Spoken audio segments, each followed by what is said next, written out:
Aku rasa macam nak tanam pokok bunga lah. Tapi aku tak reti. Aku pun tak ada masa dan tak ada tempat yang sesuai untuk letak pokok bunga tu. Aku tak ada masa nak jaga. Macam mana ni? Ipai. Aku dengar lah apa yang kau cakap tadi. Tenang lah. Aku tahu cara nak menyelesaikan masalah kau. Macam mana? Ha? Macam mana? Ha, macam tu. Later. A few moments later. Ha, jadi jika anda memiliki masalah seperti saudara repair, anda boleh menggunakan Seatbone, produk kami. Jika anda memiliki masalah ini dan juga ini, anda boleh menggunakan Seatbone. Masalah yang kami katakan adalah seperti mereka yang kurang tempat untuk bertani atau ruang yang terhad, mereka yang kurang masa untuk merawat pokok dan juga mereka yang kurang ilmu untuk bertani. Ha, inilah Seatbone.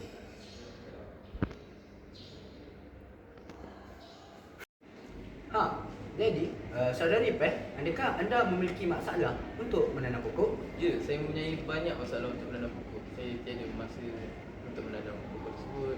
Saya kurang pengalaman dalam bidang ini dan saya tiada tempat yang sesuai untuk menanam pokok tersebut.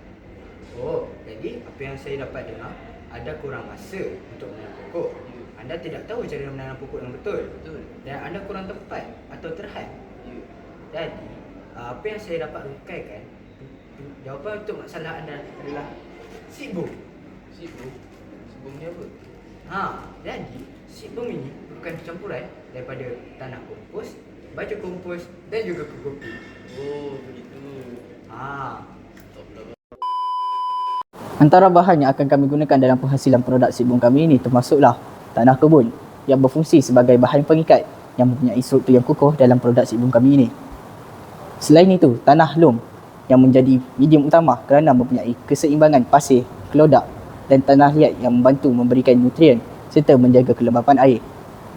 Seterusnya, baja organik yang membantu menyuburkan tanah serta membantu pertumbuhan tumbuhan dengan lebih sihat. Akhir sekali, kokopit yang berfungsi untuk menjaga air dengan lebih lama agar benih dapat kelembapan yang sesuai ketika proses pencemahan.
Kesimpulannya, Seatbone ini sangat penting dan berguna untuk penduduk-penduduk apartmen dan mereka yang baru saja ingin bercucuk tanam.